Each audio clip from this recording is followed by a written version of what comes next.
filimku wuxuu ku bilaabanayaa magaalo lagu magacaabo New Jersey taasoo ay ka socdaan roobab iyo dabaylo. Booliskuna waxay waardiye ka hayaan wadooyinka magaalada iyagoo raadinaya dambiile. Waxay joojiyeen gaari tiraag ah kaasoo ku socda xawaaro sare waxayna weydiiyeen ID addresska aqoonsigiisa laakiin asagu ma uusan wadan. Waxay ku bilaabeen baaritaan waxayna dhabarka dambe ee gaariga ku arkeen eeyo fara badan oo ay la yaabeen. Waxay u yeereen dhakhtarada cilmi nafsiga ee lagu magacaabo Evelyn. Kadib markay darawalkii ay keeneen xabsiga si ay u go'aamisay inuu ninkani mudan yahay in la xiro iyo inuu waalan yahay.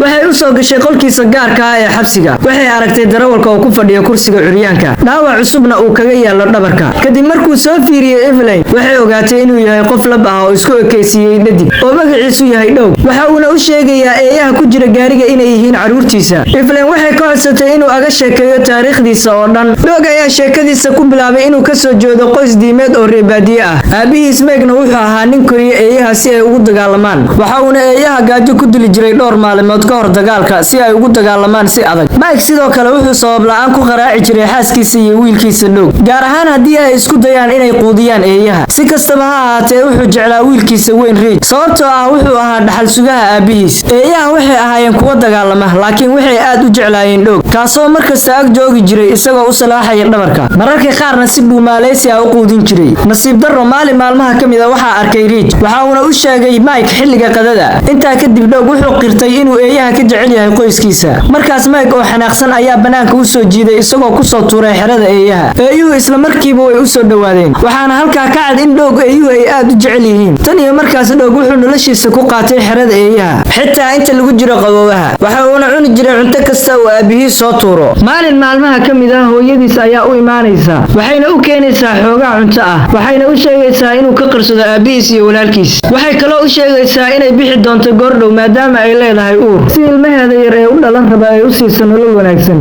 Dhow wuxuu u sheegay Evelyn inaysan wax saameyn u geysan ka tagista hooyadiis. Maalmo kadib Ridge wuxuu ku eedeeyay Dhow inuu sabab u yahay inay ka tagto hooyadiis. Si kastaba ha ahaatee Dhow wuu ku qoslay maadaama uu Ridge aad u xanaaqay. Kadib markay Evelyn ka tagtay maalinkaas, muuqaalku wuxuu isku rogayaa ka hor intaanan la xirin Dhow. Waxaana la arkayaa nin lagu magacaabo John oo galaya dhismo jaamacadeed oo mar hore laga guuray, kaasoo ku arkay ay tababaran halkaas asagoo ilaalinaya jaamacadda. Intaa kadib Dhow wuxuu siinayaa eeyar oo uu ka soo qaaday haweeney waayeel ah. Wuxuu u sheegayaa in tuuga dilaaga ah uu lacag ka qaadan jiray ganacsadayaasha deegaanka toddobaad kasta. Dhow wuxuu u sheegayaa inuusan ka walwalin midaas oo uu ka qaban doono. Maalmo kadib Dhow wuxuu u soo labistay sidii haweeney garoob ah. Wuxuuna taagan yahay wadada ay ku shiraan tuugada isagoo sugaya tuugada. Wuxuuna gudaha u dirayaa eeyar isagoo u dhiibaya mobile. Eeyga ayaa isla markiiba siinaya mobilka tuuga weyn ee dilaaga ah. Isla markiina waa la soo wacayaa tuugana wuxuu qabanayaa mobilka. Waxaa sidoo kale meesha soo galaya eey kale oo weyn wuxuuna ka qaniinayaa xubinka taranka taasoo ku khasabtay inuu aad u qayliyo. Dhow ayaa u sheegay inuusan dhaqdhaqaaqin haddii kale uu eeygu u geysan doono dhaawac uusan ka soo kici karin. Intaa kadib wuxuu aga digayaa inuu John mar kale wax lacag weydiiyo haddii kale uu eeygu ku quraacan doono. Dilaaga ayaa ka ogolaanaya midaas. Isla markiiba eeydu waxay ka baxayaan baarka. Waxa uuna ka daba dirayaa ciidankiisa si ay u daba galaan. Subaxdii markii la gaarana Evelyn waxay tagaysaa guriga Dhow. Booliskuna waxay u soo ururinayaan cadeemo. Waxaana meesha yaala meedad iyo dhiigag fara badan. Waxaa kaloo jira meelo kale oo xabaduhu ay ka muuqdaan. Evelyn waxay halkaas ka helaysaa cadeen. Waxayna ku soo laabanaysaa saldhigga. Waxayna arkaysaa Dhow oo sidii hore iska bedelay isagoo waliba isnadiifiyay. Wuxuu aga mahadcelinayaa inay u keentay xoogaa biyo ah. Wuxuuna sii wadanayaa sheekadiisa. Wuxuuna xabsiga ku noolaa muddo bilooyin ah. Isagoo sii wata sheekadiisa wuxuu u sheegay inuu iska akhrisan jiray joornaalada si uu wax uga barto. Isagoo ka helaya meelaha hoose ee alwaaxyada oo ay u badan tahay inay hooyadiis u keeni jirtay. Maalin maalmaha ka mid ah eey yar ayaa uur yeeshay. Sidaas darteed wuxuu qariyay eeygii si aysan u arkin qoyskiisa. Laakiin nasiib darro Ridge ayaa arkay mar kale. Wuxuuna u sheegay aabihiis. Aabihiis oo xanaaqsan ayaa hub soo qaatay si uu u baabiyo eeyda. Dhow ayaa isla markiiba isku xiray albaabka xerada eeyaha isagoo ku qaylinaya Mike. Sidoo kale eeyuhuna waxay bilaabeen inay qayliyaan. Meg oo caraysan ayaa Dhow ku jabiyay albaabka isagoo adeegsanaya qorigiisa taasoo ka dhigtay inuu Dhow halkaas ku dhaawacmo. Dhow waxaa ku dhacday xabad taasoo ka goysay far. Mid kalena ayaa ga dhacday laf dhabarta. Ridge oo ka cabsanaya in xaaladdu isku bedesho dil wuxuu soo jiiday aabihiis Meg. Wuxuuna bandage u tuuray Dhow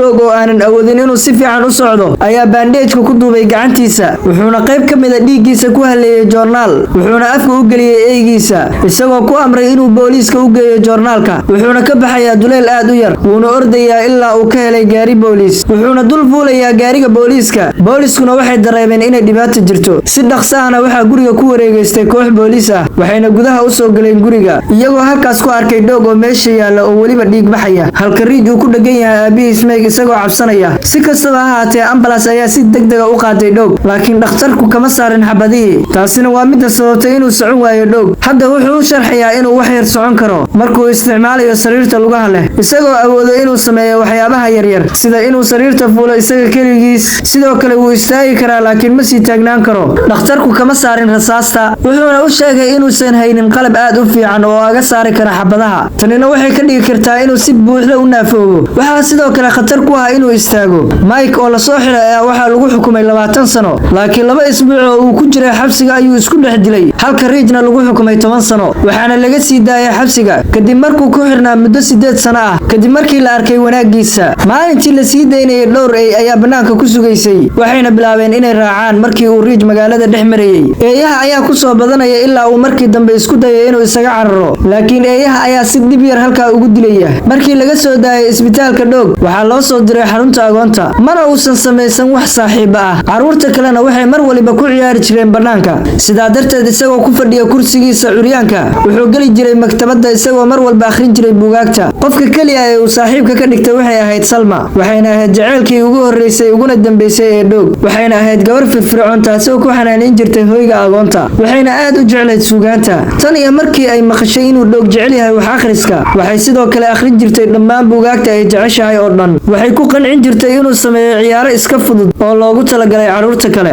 inta badan agabkooda waxay ahaayeen kuwa raqiis ah oo aan qaali ahayn laakiin waxay ku dareemi jireen farxad iyo furfurnaan sidaas darteed caruurta kale aad ayay u jeclaayeen intaa kadib Dhoog wuxuu aad u jeclaa inuu labisto Salmana waxay bari jirtay sida loo marsado make-upka waxayna ahaayeen kuwa isku faraxsan waxayna u sheegtay inuu caawiyo qof waliba oo caawinaad u baahan isagoo ka sii sheekeynaya wanaagga Salma wuxuu yiri iyadu waxay ahayd gabar firfircoon hal abuur leh taasoo ku sababtay inuu Dhoog si fudud ugu qaado jacayl nasiib darro maalmaha kamid ah waxay ka tagtay hoyga agoonta si ay uga qayb gasho bandhig ciyaareed wuxuuna Dhoog ururinayay joornaalo sanadihii la soo dhaafay oo dhan si uu u arko bandhig ciyaareedkeeda wuxuuna ku dhajin jiray buugaagtiisa xusuus qorka ah Dhoog wuxuu noqday qaangaar ugu dambeyn wuxuu shaqo ka helay xarunta xanaaneynta eeyaha marka Salma ugu dambeyn ay ku guuleysatay inay tagto Broadway Dhoog wuxuu isku dayay inuu tago bandhig ciyaareedkeeda wuxuuna u dhawaaday masraxa laakiin qof walba uu taagnaa mana awoodin inuu hore u galo masraxa nasiib wanaag waxaa loo ogolaaday asagoo inuu gudaha u galo masraxa waxayna isla markii Salma garatay inuu Dhoog yahay aad ayayna ugu faraxday Dhoogna aad ayuu ugu farxay wuxuuna siinayaa ubax iyadu waxay aad ugu faraxday kadib markii uu siiyay buuggeeda xusuus qorka ah iyadoo waliba dhunkatay waxayna uga mahadcelisay inuu u keenay buuggeeda xusuus qorka ah intaa kadib Dhoog ayaa go'aansaday inuu dareenkiisa u soo bandhigto jaceylkiisa Salma laakiin wuxuu aad u niyad jabay markii uu sikadiisa u soo galay nin kaasoo sheegay inuu qabo waliba ay sugayaan caruur inay dhalaan Dhoog oo ka muuqata niyad jab ayaa si quusa ugu hambaliyay arooskooda wuxuuna dib ugu soo laabtay xaruntiisa xanaaneynta eeyaha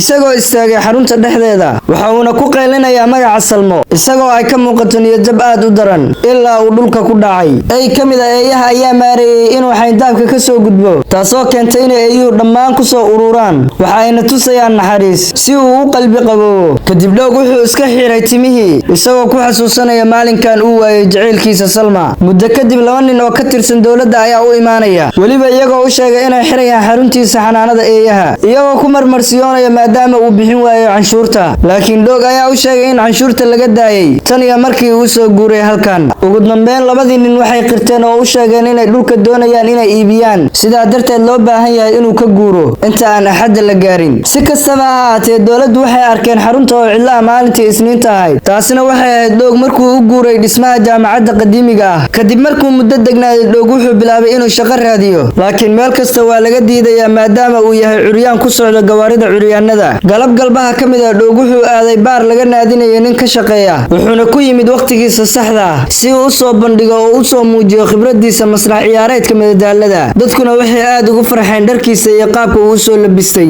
balkiilaha baarkana wuxuu Dhoog u sheegay inuu booskiisa buuxsamay oo uu horeba u shaqaaleysiiyay nin kale laakiin Dhoog wuxuu aad uga bariyay inuu fursad siiyo laakiin malkiilaha ayaa ka diiday wuxuuna u sheegay in macaamiishu aysan rabin nin curyaan ah isla markiiba Dhoog wuxuu ka istaagay kursigii wuxuuna qaaday hees Faransiis ah oo loogu talagalay inuu ka qaado masraxa qaar kamid ah macaamiisha waxay aad uga heleen codkiisa waxayna malkiilihii ku qanciyeen inuu fursad mar kaliya siiyo jamcaha soo socda bandhig faneedayaasha kale waxay ka caawin doonaan Dhoog inay siiyaan dhar qurux badan iyo timo buluka ah waxaana loo baahan yahay inuu soo jiito dareenka daawadayaashiisa. Hadda wuxuu taagan yahay daaha gadaashiisa, waxa uuna sugayaa daahqaadka inta ay furmayaan masraxa lagu magacaabo Beef. Dhoog wuxuu bilaabay inuu ku haysto luuqadda Faransiiska isagoo ka sameynayo gacmihiisa xarakaad yaryar. Dadweynaha iyo macaamiishana waxaa soo jiitay codkiisa macaan. Qof kasta wuxuu ku celcelinayay ereyadiisa. Ugu dambeyn qof waliba wuxuu bilaabay inuu u sacbiyo. Soo bandhigayaashii kalena waxay u soo carareen dhanka Dhoog si ay u qabtaan intuusan dhicin. Maalinka kadib Dhoog wuxuu go'aansaday inuu ka qaado heesaha baarkan maalin kasta. Dabcan tani kuma filna inuu ku noolaado. Sidaa darteed wuxuu bilaabayaa inuu ka iibiyo dadka eeyihiisa. Wuxuuna u raacin jiray xoogaa caawimaad ah, isagoo hoos ka wato howlo sharci darro ah sida dilalka qarsoodiga ah. Maalin maalmaha ka mid ah isagoo ku jira qol yar,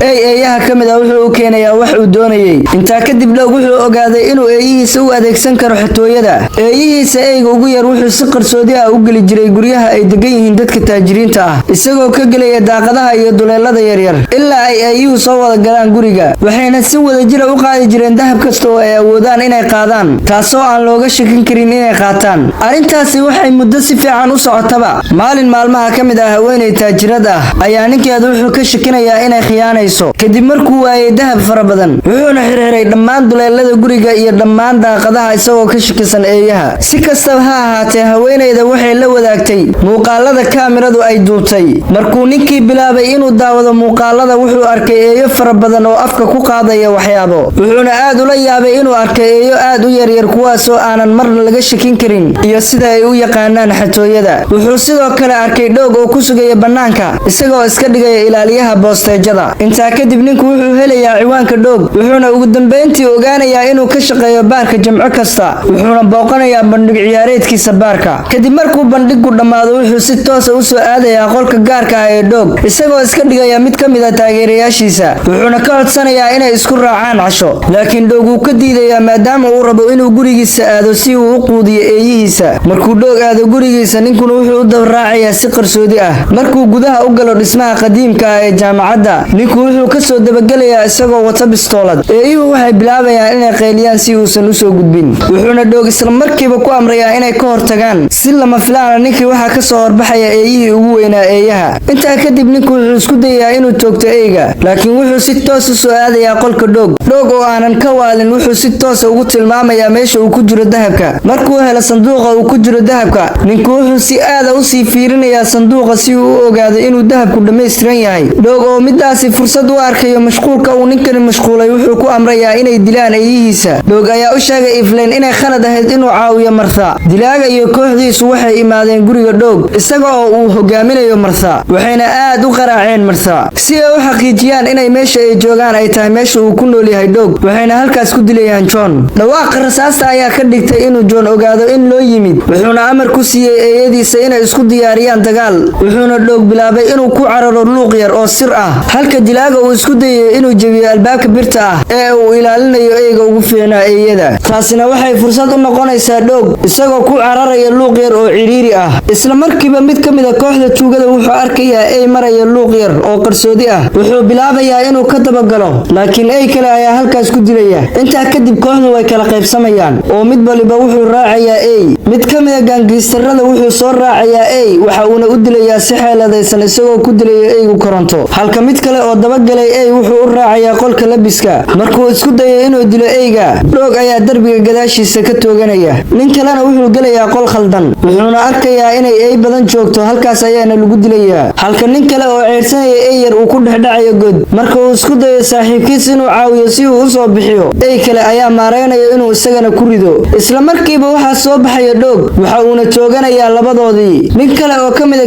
gaangiistarada ayaa wuxuu ku istaagayaa qodob dabin ah, waxaana halkaas ugu dhammaynaya eeydii. Markaan laadirku wuxuu bilaabay walaac, wuxuuna ciidankiisa ka dalbaday inay u keenaan hub dheeraad ah. Isla waqtigaas Dhoog wuxuu bilaabay rasaas isagoo halkaas ku dilaya dhowr nin, laakiin nasiib xumo Dhoog waxay xabadi kaga dhacday dhabarka, waana dhaawaca ay Evelyn horaantiiba ku aragtay. Dhoog oo u muuqda inuusan meel fog gaari karin ayaa dib ugu cararaya luuqii uu markii hore ka yimid isagoo ku laabanaya qolkiisa. Ugu dambeyn gacan ku dhiigluhuna wuxuu albaabkii birta ah ku furay rasaas, wuxuuna isku dayay inuu Dhoog dilo, laakiin nasiib wanaag qorigiisu wuxuu noqday rasaas la'aan. Dhoog oo aad u farxay wuxuu eeydii ku amray inay dilaan. Intaa kadib Dhoog iyo eeydiisiiba waxay ku soo baxsadeen gaari, waana tan ugu dambeyn ay boolisku gacanta ku soo dhigeen. Intaa kadib Evelyn waxay u sheegtay inay ku filan tahay sheekadiisii oo dhan. waxaana nala tusayaa dhoog oo daaqada horteeda sigaar ku cabaya wuxuuna dhoola cadeynayaa kadib markii uu maqlo eydiisii oo dhawaaqaysa wuxuuna ogaanayaa in eydu ay doonayaan inay badbaadiyaan intaa kadib eydu waxay imaanaysaa saldhigga waardiyuhuna aad buu u naxayaa ilaa uu ka suuxo filimkuna wuxuu ku dhammaanayaa dhoog oo ka soo baxsaday xabsigii isagoo wadada dhexdeeda ku dhex dhimanayo eeyihii magaaladana ay ku soo ururayaan.